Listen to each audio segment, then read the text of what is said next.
আওয়ামী লীগ ফ্যাসিবাদী সংগঠন নিষিদ্ধ ও নিবন্ধন বাতিল চায় এনসিপি, প্রধান উপদেষ্টার বক্তব্যের নিন্দা। রাজনৈতিক উদ্দেশ্যে সংস্কার ও নির্বাচনকে মুখোমুখি দাঁড় করানো হয়েছে তারেক রহমান। ঈদের লম্বা ছুটিতে চোখ রাঙাচ্ছে ভঙ্গুর আইনশৃঙ্খলা পরিস্থিতি, মহাসড়কে বেড়েছে ছিনতাই ও ডাকাতি।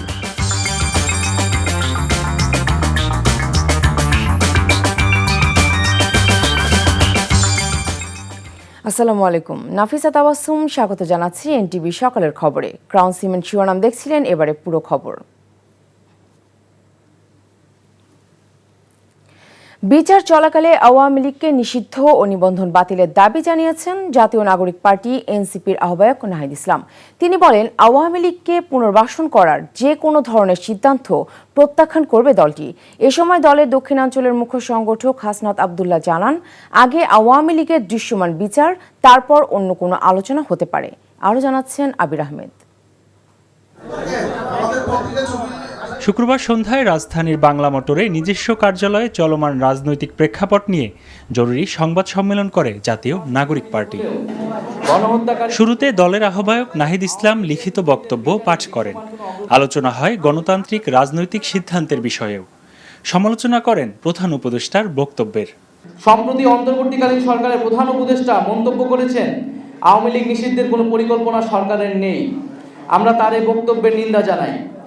আওয়ামী লীগ কর্তৃক সংগঠিত পিলখানা হত্যাকাণ্ড, শাপলা হত্যাকাণ্ড, আগ্রাসন বিরোধী আন্দোলনে হত্যাকাণ্ড, গুম, ক্রসফায়ার, ভোট ডাকাতি সহ জুলাই হত্যাকাণ্ডের বিচার প্রশ্নে কার্যকর অগ্রগতি দৃশ্যমান হওয়ার আগে রাষ্ট্রের দায়িত্বশীল পদ থেকে এ ধরনের বক্তব্য অনাকাঙ্ক্ষিত। নির্বাচন বা একটি রাজনৈতিক দল কার্যক্রম করতে পারবে কি পারবে না, এটি সম্পূর্ণই একটি রাজনৈতিক সিদ্ধান্ত এবং এই সিদ্ধান্ত নেওয়ার এখতিয়ার কেবল মাত্র সরকার, রাজনৈতিক দলগুলো, বিদ্যমান রাজনৈতিক দলগুলো এবং জনগণের রয়েছে। সেখানে সেনাবাহিনী কিংবা রাষ্ট্রীয় এমন কোনো প্রতিষ্ঠান তাদের আসলে এ বিষয়ে কোনো ধরনের মন্তব্য, পরিকল্পনা বা সিদ্ধান্ত প্রস্তাবনা দেওয়ার কোনো ধরনের এখতিয়ার নেই। আর সদস্য সচিব আক্তার হোসেন বলেন, বাংলাদেশকে বাঁচাতে যে কোনো শক্তি রুখে দেবে এনসিপি। রাষ্ট্রের বিভিন্ন পর্যায়ে আওয়ামী লীগকে পুনর্বাসন করবার নানা ধরনের ষড়যন্ত্রের কথা আমরা বিভিন্ন সময়ে শুনে থাকি। শুধু তাই নয়, বিদেশি শক্তিগুলো অনেক সময় আওয়ামী লীগের পুনর্বাসনের পক্ষে সম্মতি উৎপাদনের চেষ্টা করে থাকে। ভারত সরকার শেখ হাসিনাকে বাংলাদেশের বিচার বিভাগের কাছে হস্তান্তর তো দূরের কথা, শেখ হাসিনাকে নিয়ে আওয়ামী লীগের ভেরিফাইড ফেসবুক পেজে বক্তব্য আয়োজনের সুযোগ করে দিয়েছে।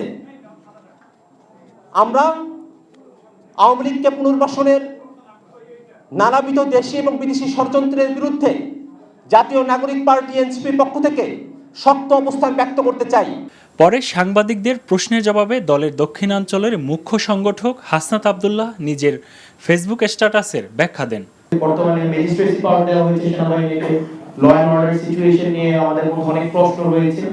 তো এইসব বিষয়গুলো নিয়ে কথা বলার জন্য আমাদেরকে আহ্বান জানানো হয়েছিল। তো আমরা আমাদের জায়গা থেকে স্পষ্ট করতে চাই, আওয়ামী লীগের আগে বিচার নিশ্চিত করতে হবে, তাকে দল হিসাবে বিচার নিশ্চিত করতে হবে, অপরাধ স্বীকার করতে হবে, তারপর অন্য কোনো আলোচনা হইতে পারে। এর আগে কোনো ধরনের আলোচনা হইতে পারবে না, ইম্পসিবল, এটা অসম্ভব। সারা দেশে এনসিপির নেতাকর্মী, সমর্থক ও ছাত্র জনতাকে আওয়ামী লীগের বিচার নিশ্চিত করা ও নিষিদ্ধকরণের দাবিতে বিক্ষোভ কর্মসূচি অব্যাহত থাকার আহ্বান জানান দলের নেতারা। আবির আহমেদ, এনটিভি নিউজ, ঢাকা। রাজনৈতিক উদ্দেশ্যমূলকভাবে দেশে এখন সংস্কার ও নির্বাচনকে মুখোমুখি দাঁড় করানো হয়েছে বলে মন্তব্য করেছেন বিএনপির ভারপ্রাপ্ত চেয়ারম্যান তারেক রহমান। শুক্রবার বিকেলে রাজধানীর ইস্কাটনে লেডিস ক্লাবে আয়োজিত এক ইফতার মাহফিলে ভার্চুয়ালি যুক্ত হয়ে এ অভিযোগ করেন তিনি। তারেক রহমান বলেন, সরকারের এমন কোনো পদক্ষেপ নেওয়া উচিত হবে না যাতে পতিত স্বৈরাচার আবারও পুনর্বাসিত হয়। মদুল ইসলামের রিপোর্ট। বিশিষ্ট নাগরিক ও পেশাজীবীদের সৌজন্যে আয়োজিত ইফতার মাহফিলে বিএনপির ভারপ্রাপ্ত চেয়ারম্যান তারেক রহমান তার বক্তব্যে তুলে ধরেন সংস্কার ও নির্বাচন সহ দেশের রাজনৈতিক নানা প্রসঙ্গ। তিনি বলেন, উদ্দেশ্যমূলকভাবে দেশে এখন সংস্কার ও নির্বাচনকে মুখোমুখি দাঁড় করানো হয়েছে। বর্তমানে সংস্কার এবং নির্বাচনকে দৃশ্যত যেভাবে মুখোমুখি করে ফেলা হয়েছে, এটি নিঃসন্দেহে রাজনৈতিক উদ্দেশ্যমূলক। সম্মানিত অতিথিবৃন্দ,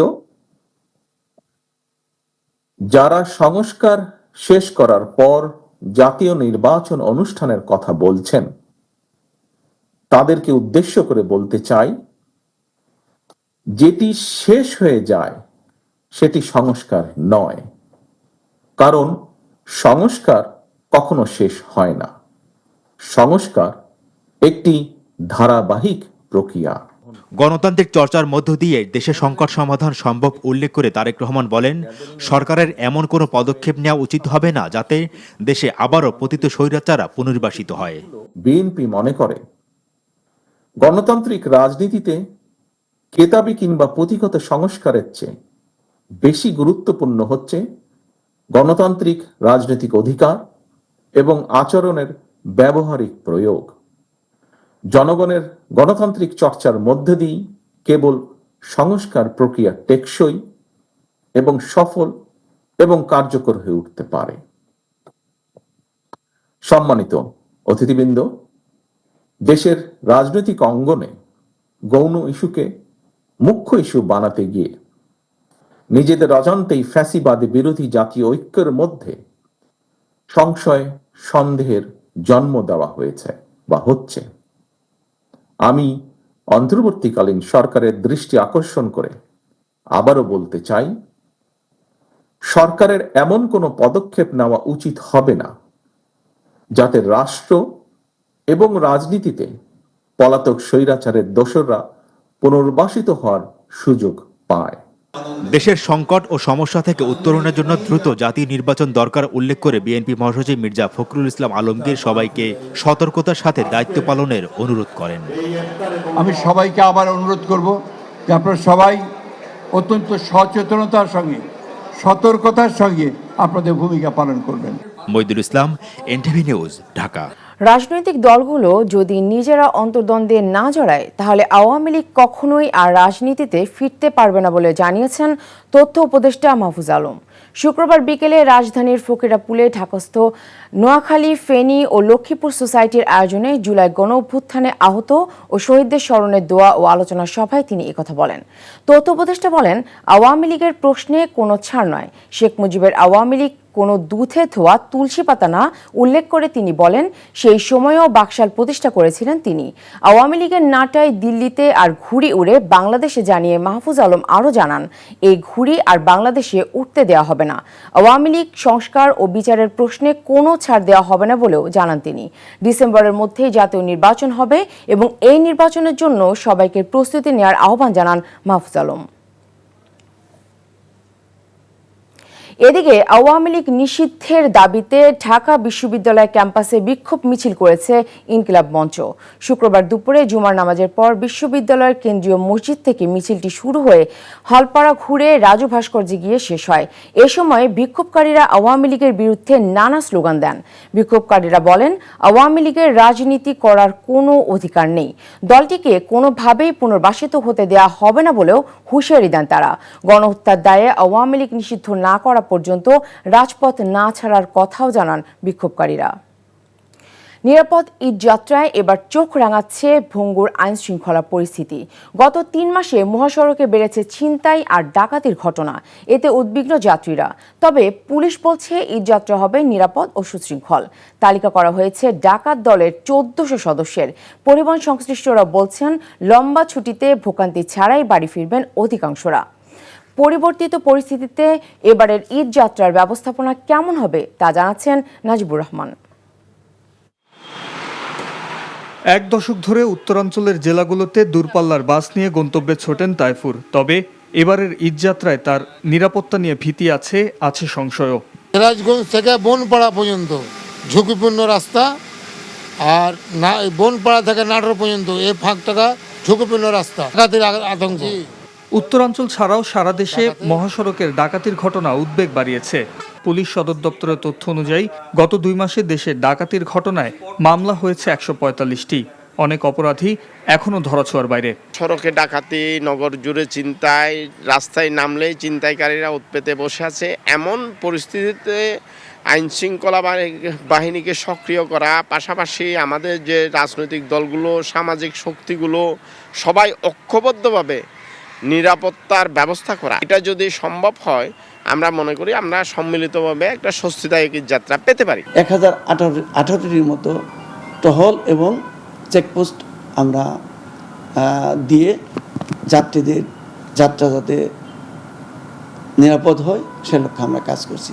আমি আশা করছি এবারে যে ঈদ যাত্রা নিরাপদ হবে এবং যানজট মুক্ত হবে।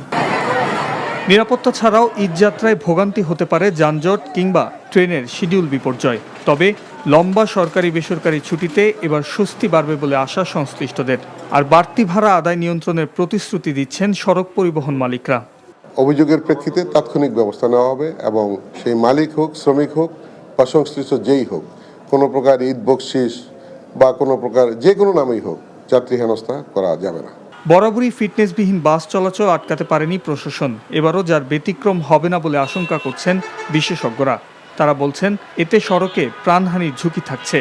আপনি লক্কর চক্কর বাস দিয়ে অ্যাক্সিডেন্টের রেট বাড়াবেন, এটা তো হতে দেওয়া যাবে না। সুতরাং পুলিশকে, বিআরটিএকে এবং ডিটিসিএকে এদেরকে এখন থেকেই ব্যবস্থা গ্রহণ করতে হবে সংশ্লিষ্টদের সাথে, যাতে করে লক্কর চক্কর বাস মানুষের জন্য দেওয়া না হয়, যাতে করে ওভারটেকের একটা প্রবণতা না বাড়ে।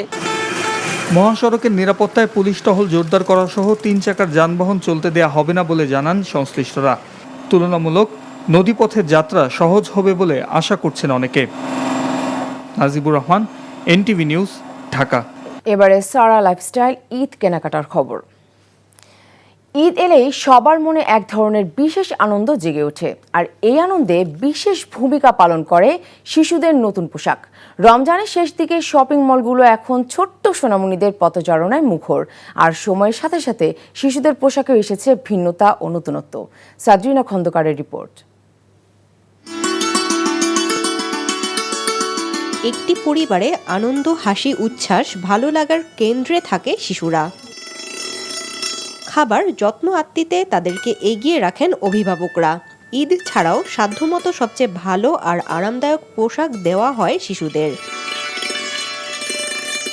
আমার পছন্দ ঈদের পাঞ্জাবি, আর আমি কিনেছি ঈদের প্যান্ট। এবার ঈদে আমি একটা শাড়ি নিয়েছি, আর এখানে যে মাত্র আসলাম, এবার দেখি যদি কিছু পছন্দ হয় তাহলে সেটাই নিব। ঈদে নতুন পোশাকের তালিকায় শীর্ষ থাকে শিশুদের পোশাক।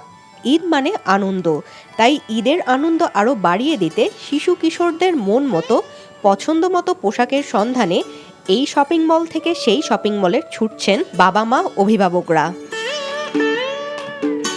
ঈদে আনন্দ করতে অনেক ভালো লাগে।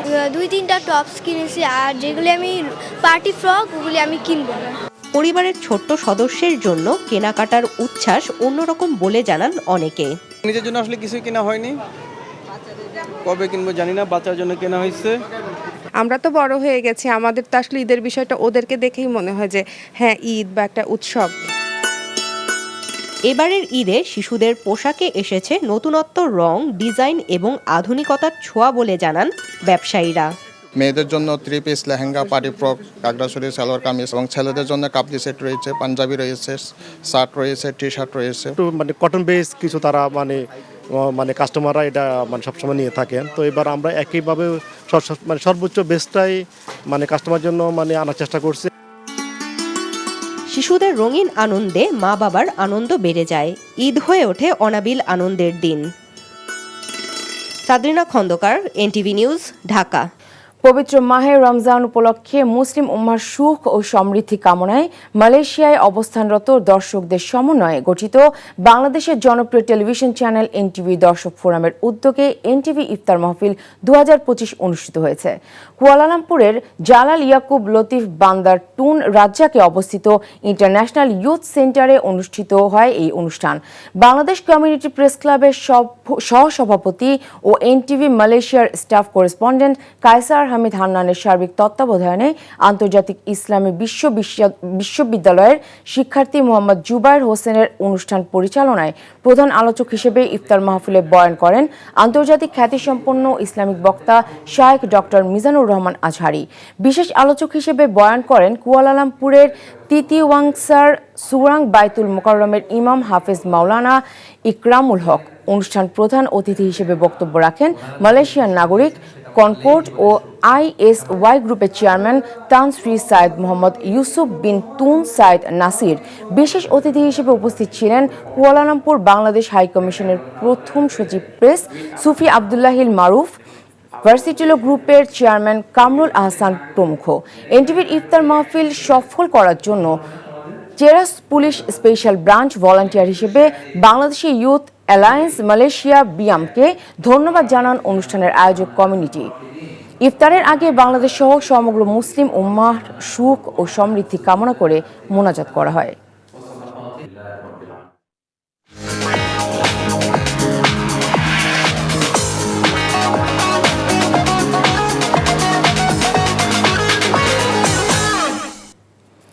এবার মার্কেট অ্যান্ড ব্যাংক অর্থনীতির খবর। ঈদের আগে অতীতের যে কোনো সময়ের চেয়ে বেশি পরিমাণ রেমিটেন্স বা প্রবাসী আয় পাঠাতে শুরু করেছেন প্রবাসীরা। ফলে চলতি রমজান মাসে প্রবাসী আয়ে নতুন রেকর্ড সৃষ্টি হয়েছে। এ মাসের প্রথম ১৯ দিনে ব্যাংকিং চ্যানেল তথা বৈধ পথে দেশে ২২৫ কোটি মার্কিন ডলারের প্রবাসী আয় এসেছে। এর মধ্যে ১৯ মার্চ একদিনেই এসেছে ১৩ কোটি ডলার। বাংলাদেশ ব্যাংকের হালনাগাদ পরিসংখ্যানে এমন তথ্য পাওয়া গেছে। বর্তমান ধারা অব্যাহত থাকলে চলতি মাসের শেষে প্রবাসী আয় ৩০০ কোটি ডলার ছাড়িয়ে যাবে বলে ব্যাংকাররা আশা করছেন। প্রবাসী আয় বৃদ্ধি পাওয়ায় ব্যাংকগুলোতে ডলারের যে সংকট চলছিল তা অনেকটা কেটে গেছে। ডলারের দাম নিয়ে যে অস্থিরতা ছিল সেটিও কমে এসেছে।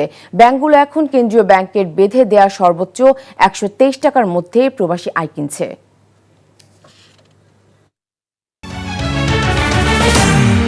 আওয়ামী লীগ ফ্যাসিবাদী সংগঠন নিষিদ্ধ ও নিবন্ধন বাতিল চায় এনসিপি। প্রধান উপদেষ্টার বক্তব্যের নিন্দা।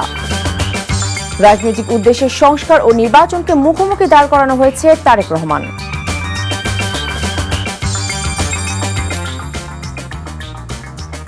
এই ছিল সকালের খবরে। এই খবরের ভিডিও সহ আপডেট জানতে ভিজিট করুন এনটিভি অনলাইন www.ntv.com।